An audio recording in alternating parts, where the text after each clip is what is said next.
Itu Panglima TNI juga kan orang tuanya petani. Menjadi prajurit sama sekali tidak dipungut biaya. Bahkan negara memfasilitasi untuk kebutuhan transportasi. Jadi istilah orang dalam, istilah panitia itu saya kira tidak ada ya semacam itu, dan kita betul-betul memilih yang terbaik lah. Menjadi prajurit TNI adalah hak semua warga negara Indonesia, ya, dan juga tidak ada dipungut ya biaya apapun.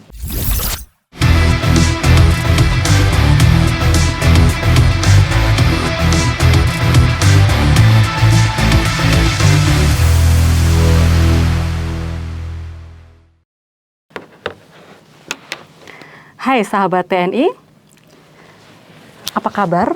Semoga semua dalam keadaan sehat dan bahagia selalu dimanapun berada. Bersama saya Hestu Kesuma dalam podcast TNI Patriot. Tentu saya tidak sendiri, telah hadir narasumber spesial kali ini, yaitu Aspers Panglima TNI Marsda TNI Samsul Rizal. Selamat siang Bapak. Selamat siang Mbak Hestu. Baik, apa kabar? Alhamdulillah baik. Senang sekali bisa hadir di hari ini, Bapak Aspers Panglima TNI. Tentunya bagaimana kami tahu tentang personalia berkaitan dengan personil TNI ya Bapak ya? Iya, betul. Mungkin bisa dijelaskan Bapak, kalau untuk personil TNI, Aspers mempunyai tugas dan tanggung jawab seperti apa? Iya.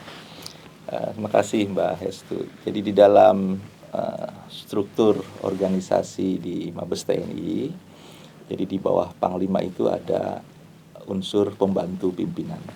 Ada beberapa asisten di sana, dan salah satunya adalah asisten personalia.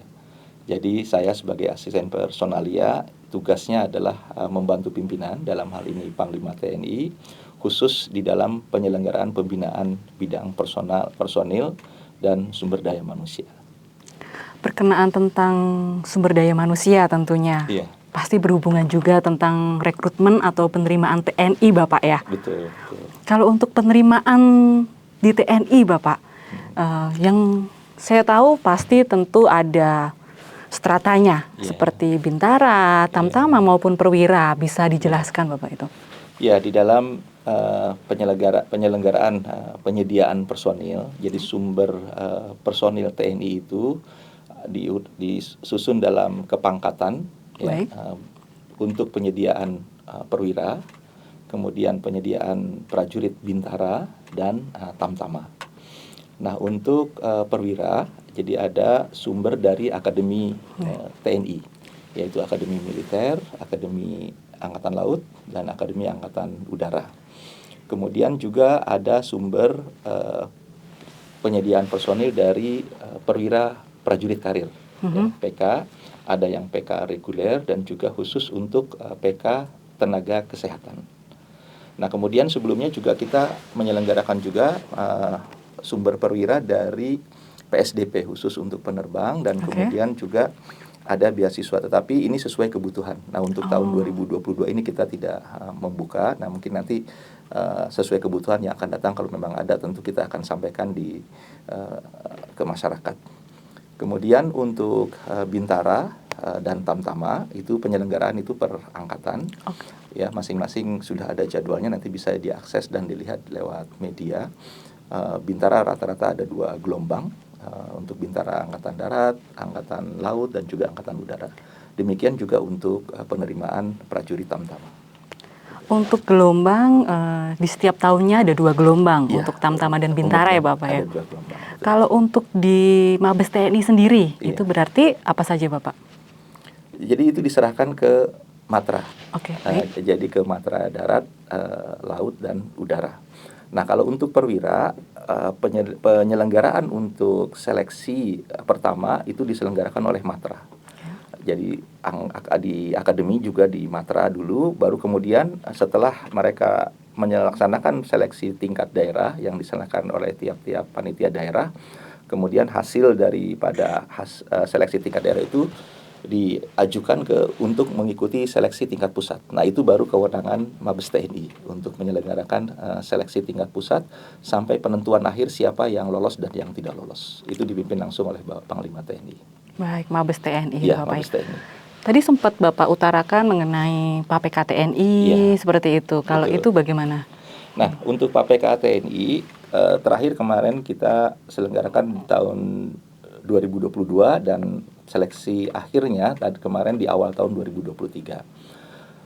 Sebelumnya kita selenggarakan terpusat di Mabes TNI, termasuk juga seleksi tingkat daerah melalui panda-panda yang kepanjangan tangan dari Mabes TNI. Tapi kemudian ini nanti untuk tahun mulai 2023 kebijakan Bapak Panglima untuk seleksi PAPK juga penyelenggaraannya sama seperti seleksi untuk Taruna Akademi TNI. Jadi untuk seleksi tingkat daerahnya diserahkan kepada Matra, artinya panda yang diselenggarakan oleh tiap-tiap Matra. Baru kemudian setelah selesai mengikuti seleksi tingkat daerah yang lolos seleksi tingkat daerah, untuk diteruskan mengikuti seleksi tingkat pusat yang diselenggarakan oleh Mabes TNI. Demikian. Berarti ada perubahan ya nanti untuk kedepannya Bapak Yaitu tujuannya dari Panglima agar seleksi sesuai dengan kebutuhan yang mengetahui kebutuhan tentang prajurit perwira sesuai dengan program studi untuk PK ini adalah Matra, sehingga diserahkan kepada Matra. Baik. Bapak, di sini itu sudah menyiapkan ada video tayangan komentar masyarakat yang di sini Bapak harus melihatnya dan baik, ini tayangannya Pak. Anak saya kan sekarang lagi mau lulus SMA, terus pengennya sih jadi ABRI, tapi kan nggak tahu caranya gimana. Dengar-dengar kata banyak orang kalau mau masuk TNI itu harus keluar banyak uang dan tesnya juga susah. Apakah benar gitu? Tentara sebenarnya kepingin orang tua, bagain orang tua, cuman kan ya karena ekonomi satu, nah keduanya nggak ada orang dalam kan. Kepingin anak saya jadi tentara, tapi kendalanya kan masalah ekonomi kurang cukup lah, kurang madai. Cita-cita saya dulu pas lulus SMK pengen jadi TNI, cuma saya bingung caranya gimana buat masuk TNI itu. Kalau postur saya mendukung mah emang pengen gitu kan, cuman nyadar diri aja kayaknya gitu. Itulah Pak, dari beberapa pandangan masyarakat mengenai TNI maupun lebih khususnya di penerimaan TNI seperti itu. Mungkin ada yang ingin Bapak sampaikan nih, mungkin berkenaan tentang ada yang bingung Pak. Mau daftar TNI itu di mana sih? Ini seperti itu. Gimana Pak? Ya terima kasih tadi dari tayangan video itu kan sebuah testimoni ya dari masyarakat kita terkait TNI. Ya yang pertama saya melihat bahwa minat masyarakat untuk menjadi TNI masih sangat besar. Saya melihat bukan dari sisi jumlah saja, tetapi kita melihat bahwa penilaian masyarakat terhadap TNI sampai terakhir ini sangat positif dan baik sekali. Kita semua patut bersyukur dan kita itu terus merupakan sebuah tantangan bagi TNI untuk terus memberikan yang terbaik bagi rakyat khususnya dan bagi negara. Nah, terkait dengan minat, kemarin juga untuk PAPK, jadi animo itu sampai 32.000 yang terdaftar secara online. Kemudian yang melaksanakan validasi, artinya pendaftaran langsung ke panda-panda, itu kurang lebih 6.500. Kemudian kita menerima perwira PK karena kuota, artinya kemampuan negara dan juga dalam rangka menyusun perencanaan personel di TNI. Kita untuk tahun 2022 ini kemarin menerima 350 calon perwira. Jadi bayangkan dari pertama 32.000, kemudian yang validasi 6.500, kita hanya menerima 350. Baik. Nah, itu dari sisi jumlah. Jadi memang peminatnya sangat banyak. Nah, terkait tadi salah satu yang saya garis bawahi bahwa wah masuk tentara sulit gitu ya. Iya, betul. Ya sulit itu sebenarnya relatif. Jadi Oke. tidak hanya pada TNI, kalau saya lihat bagi pada semua penerimaan juga memang ada persyaratan-persyaratan yang harus dipenuhi. Apa tujuannya? Bahwa persyaratan itu kita berikan ya tentu kita ingin ya kualitas sumber daya manusia TNI ya yang akan nanti menjadi prajurit juga memiliki kualitas yang baik, sehingga nanti tadi dari basic kita dari kualitas itu tentu kinerja TNI untuk negara ini dan mencerminkan citra TNI di masyarakat juga akan jadi baik. Betul. Nah itu terkait dengan persyaratan. Kemudian sekarang saya kira untuk persyaratan ya, untuk bagaimana kita masuk, prosedurnya bagaimana, sudah bisa diakses ya, mudah di internet ya, persyaratan-persyaratan. Kalau dulu kan mungkin kita pasang-pasang poster di mana-mana gitu. Iya. Tapi itu juga tetap kita lakukan di daerah ya, di Angkatan Darat misalnya di Kodam-Kodam ya, di Korem gitu. Kemudian juga Angkatan Laut di Armada, kemudian di Lantama, Lanal juga demikian, di Angkatan Udara juga sama di Koops UD, kemudian di Lanut-Lanut juga informasi itu bisa diakses di sana secara langsung. Di samping tentu kita juga bisa akses secara online. Nah itu pertama mendaftarnya secara online, itu yang tadi saya sampaikan, silahkan. Dan kemudian ketika pembukaan sudah mulai pendaftaran secara fisik ya, artinya untuk validasi, silahkan datang ke panda-panda yang sudah ditetapkan. Berarti di daerah 2 kali masing-masing. Bapak ya? Ya, Untuk yang pertama lewat online dulu, baru kemudian secara untuk validasi silahkan melakukan pendaftaran langsung ke panda-panda. Oke. Jadi panda yang udara, yang darat, yang udara, yang laut, itu masing-masing sudah ada. Silakan saya kira di tempat masing-masing. Untuk Angkatan Darat juga sudah ada, laut juga ada, udara juga ada gitu ya. Untuk pendaftaran baru kemudian mengikuti tahapan seleksi yang sudah diatur oleh tiap-tiap panda tersebut. Iya. Kemudian apa saja yang diseleksi ya. Secara umum kita memang kan akan mengukur kapasitas atau kemampuan calon dari aspek-aspek. Yang pertama ya aspek jasmani, ya kesehatan, kemampuan jasmani, fisik dalam hal ini ya. Beberapa seleksi ada lari semacam itulah ya, kemudian samaptabi, ada push up, pull up, itu standar ya. Kalau mungkin adik-adik yang berminat ya bisa juga untuk bertanya ke panda-panda setempat atau instansi militer setempat tentang kriteria-kriteria yang diperlukan bagi calon prajurit untuk secara fisiknya. Kemudian yang kedua, saya kira kriteria di bidang kesehatan, saya kira itu juga merupakan kriteria yang mutlak bagi para calon yang memiliki kesehatan yang sesuai dengan standar yang kita berikan.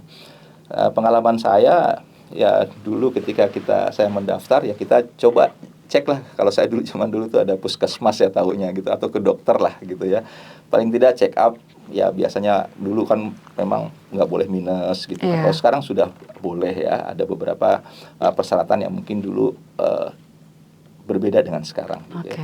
Kemudian ya kesehatan yang umum yang lain lah ya, itu bisa dicek untuk persiapan aja supaya kita tahu kondisi awal kita sebelum mendaftar. Kemudian ada tes psikologi ya, itu kriteria itu juga sangat penting, mutlak. Untuk mengukur tingkat kecerdasan gitu ya, kemudian daya tahan dan lain sebagainya gitu. Kemudian yang terakhir itu akademis ya, akademis secara umum. Saya kira mungkin adik-adik yang baru lulus pendidikan di SMA, saya kira masih seger lah masalah-masalah akademis, matematika, fisika, yang macam-macam begitu, tentu masih bisa mengikuti dengan standar yang diberikan oleh TNI. Dan kemudian yang tadi saya lihat di video ini yang paling penting barangkali untuk saya sampaikan ke masyarakat tentang ya mungkin ada tadi ngelihat wah butuh biaya berapa gitu biaya ya. Berapa sampai orang tuanya nanya ekonomi saya seperti itu. Saya juga sama, bukan dari orang berada ya. Dulu masuk tentara ya kalau pakai duit dari mana barangkali begitu kan. Itu Panglima TNI juga kan orang tuanya petani gitu kan ya, dari beliau betul. besar begitu Bapak ya. Besar di Mencaya Madiun, kalau bisa dilihat juga di internet begitu latar belakang beliau dari orang biasa dan ya, sekarang mencapai di puncak pimpinan gitu ya gitu. Baik. Jadi saya tegaskan di sini dari sejak awal bahwa menjadi prajurit sama sekali tidak dipungut biaya. Dari proses awal, dari awal sampai dengan sampai lulus, pendidikan? sampai terus pendidikan nggak ada sepeser pun Wow. yang dipungut biaya. Jadi kalau nanti ada masyarakat yang mungkin ada oknum barangkali ya yang mengatakan bahwa butuh sekian untuk masuk prajurit tentara TNI, ya itu saya kira itu jangan ditanggapi. Bila perlu, bukan bila perlu, saya minta ya dilaporkan saja Iya. ya ke kita supaya kita juga tahu, karena TNI sama sekali bahkan untuk pelaksanaan seleksi ini, jadi nanti untuk ketika calon-calon prajurit ini yang lulus seleksi tingkat daerah kemudian dikirim ke pusat, untuk biaya transportasi nggak bayar. Bahkan negara memfasilitasi untuk kebutuhan transportasi mereka Baik. untuk berangkat ke seleksi tingkat pusat di Jakarta, dan juga misalnya kalau tidak lulus gitu dikembalikan ke daerah, kita biayai sampai ke Pulangnya rumah, juga ke tetap pulang. dibiayain begitu Dibiayai, Bapak ya? Iya, dibiayai. Baik. Jadi itu sudah memang diatur oleh peraturan pemerintah terkait dengan kebutuhan anggaran untuk proses seleksi tersebut. Jadi sama sekali tidak ada. Jadi tidak perlu khawatir Bapak nggak ya perlu khawatir. sebenarnya. Jadi Seperti yang penting itu. siapkan diri masing-masing adik-adik kita untuk jadi prajurit ya sesuai dengan persyaratan itu saja, gitu ya. Jadi kita memilih yang terbaik dari semua kalangan masyarakat, tidak terkecuali itu mau siapa, kita nggak ngelihat itu. Yang penting memenuhi persyaratan, punya keinginan, niat, minat yang kuat untuk menjadi prajurit ya. Kita akan Bisa, pilih yang ini terbaik, seperti bisa itu. semuanya. Kalau yang tadi sempat ada, kalau ini harus ada orang dalam, gimana tadi Bapak? Ini kan pandangan ya Bapak ya, mungkin memang sangat bermacam-macam seperti itu. Ya memang kadang-kadang begitu ya. Jadi ada kita dalam proses seleksi ini kita transparan, Mbak ya. Transparan itu artinya tahapan dari proses seleksi ini memang sangat ketat ya. Kita dibalik dari sejak di penerimaan tingkat daerah maupun tingkat pusat. Jadi panitia kita Panglima sangat berkomitmen ya, tidak ada mereka-mereka yang mungkin bermain lah istilahnya ya, dalam tanda petik terkait dengan proses ini. Bermain dalam pengertian tadi ada yang mungkin dipungut biaya ya, uang gitu, atau mungkin ada tadi orang dalam gitu, nggak ada ya. Jadi semua persyaratan itu kita referensinya dari hasil seleksi. Ya, kita urut, kita ranking sesuai dengan hasil seleksi, dan itu akan kita bisa sampaikan ke surat pemberitahuan ya dari panitia pusat terhadap calon peserta yang lulus dan yang tidak lulus. Itu kita sampaikan.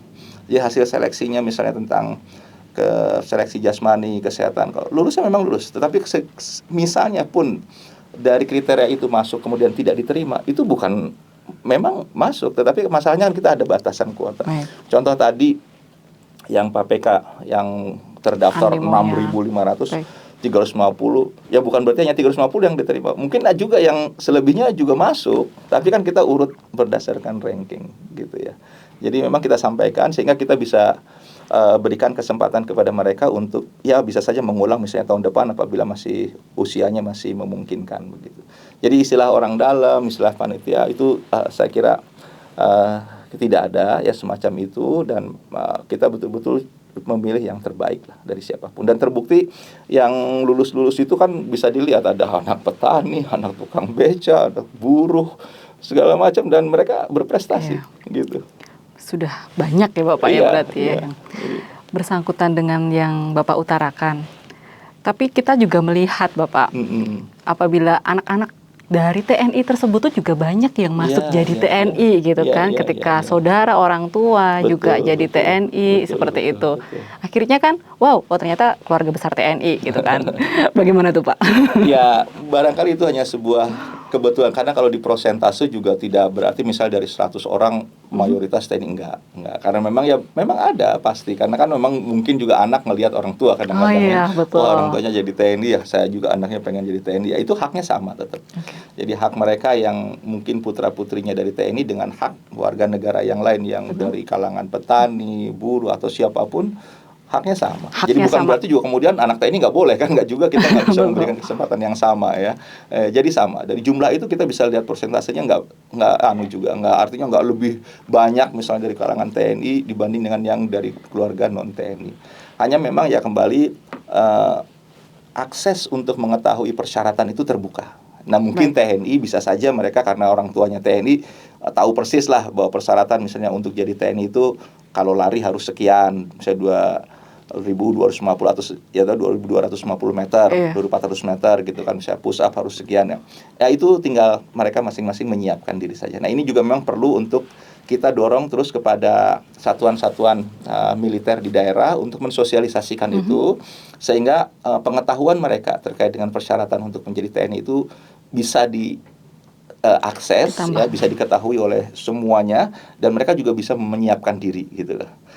Dengan persiapan yang sama lah. Mungkin hanya ada faktor persiapan. Faktor persiapan ini penting supaya nanti kompetisinya nih akan semakin ketat. Karena peminatnya banyak, otomatis kan mereka berkompetisi untuk mencapai hasil yang terbaik lah ya. Nah dari situlah mungkin nanti akan kita lihat yang terbaik yang kita pilih. Betul. Karena kan kita sering mendengar ya Bapak ya, ketika anak kecil nih pengen jadi apa? Tentara. Iya, masih populer sampai dengan sekarang ini seperti itu. Sudah banyak penjelasan dari Bapak yang saya terima. Mungkin ada ingin disampaikan kembali Bapak mengenai tadi proses rekrutmennya TNI. Mungkin yang bisa Bapak tambahkan? Iya, tadi mungkin yang belum saya sampaikan satu hal juga tidak kalah penting dalam proses rekrutmen, yaitu di bidang persyaratan, yaitu bidang mental ideologi barangkali. Juga masalah ya tidak ada catatan kriminal yang pertama yang dikeluarkan oleh kepolisian setempat, itu juga penting. Kemudian yang kedua terkait dengan mental ideologi, nanti kan dalam proses seleksi itu ada tes tertulis dan wawancara terkait dengan mental ideologi, yaitu intinya yang pertama bahwa ya setiap calon peserta prajurit TNI ya harus memiliki ya kesetiaan kepada NKRI yang pertama, ya kepada Pancasila dan juga Undang-Undang Dasar 1945. Dan itu saya kira cukup, itu sangat mendasar saya kira bagi setiap warga negara ya untuk menjadi prajurit harus memiliki nilai-nilai itu, dan itu akan diketahui dari tes secara tertulis maupun wawancara. Juga tidak mungkin berafiliasi ya terhadap organisasi ya masyarakat yang dilarang oleh pemerintah, di antara seperti itu. Nah itu akan bisa kita lihat ya. Saya kira kita semua mendorong ya bahwa mereka-mereka yang akan masuk ya tidak terkecuali ya, mau di daerah asal yang mana, mau kalangan sosial yang mana, atau keluarga siapa, persyaratan itu mutlak dan persyaratan sama. Itu mutlak dan mutlak sama. Ya, tidak ada dibeda-bedakan kita, makanya memang kita sangat selektif dalam hal itu karena memang itu kan tujuannya kita ya untuk NKRI di situ. Sebagai warga negara Indonesia. Iya. Ini seperti itu. Cukup banyak penjelasan yang sudah kita terima. Bapak sebagai asisten personal Panglima TNI tentunya ada hal yang ingin disampaikan ke masyarakat. Silahkan Bapak. Ya, terima kasih Mbak Hestu. Ya, yang pertama ya saya menghimbau ya dan mendorong kepada generasi muda ya Indonesia dimanapun berada, laki, perempuan, ya pria, wanita, untuk apabila berminat ya untuk menjadi prajurit TNI ya silahkan untuk mendaftar ke panda-panda setempat, apakah itu melalui jalur untuk penerimaan perwira, bintara maupun tamtama ya. Kami sangat senang dan tentu saja sangat mengharapkan ya generasi-generasi muda kita ya yang berminat untuk bisa mendaftar menjadi prajurit TNI ya, karena bagaimanapun ya masa depan negara ini juga ya salah satunya ya perlu dukungan dari TNI, dan berharap bahwa prajurit-prajurit TNI ke depan berasal dari generasi-generasi muda Indonesia yang memiliki kualitas yang terpilih, yang terbaik. Ya, sekali lagi bahwa menjadi prajurit TNI adalah hak semua warga negara Indonesia, ya, dan juga tidak ada dipungut ya biaya apapun untuk menjadi prajurit TNI. Ya, demikian, Mbak. Wow, penjelasannya gamblang sekali dan sangat mudah dicerna, tentunya sangat bermanfaat Bapak ya. Bagi masyarakat dan tentunya generasi muda yang sedang bagaimana sih TNI saya ingin jadi TNI. Iya. Semuanya ada di sini. Iya. Seperti itu. Sahabat TNI, menggapai cita-cita diperlukan suatu usaha, persiapan yang panjang ataupun pendek. Semua tergantung diri kita masing-masing. Namun, yang jelas hasil tak pernah mengkhianati proses. Sahabat TNI, saya Hestu Kesuma bersama Bapak Marsda TNI Samsul Rizal pamit undur diri. TNI Patriot NKRI. NKRI harga mati. Terima kasih. Menjadi prajurit TNI adalah hak semua warga Indonesia. Karena setiap generasi penerus bangsa memiliki kewajiban menjaga NKRI.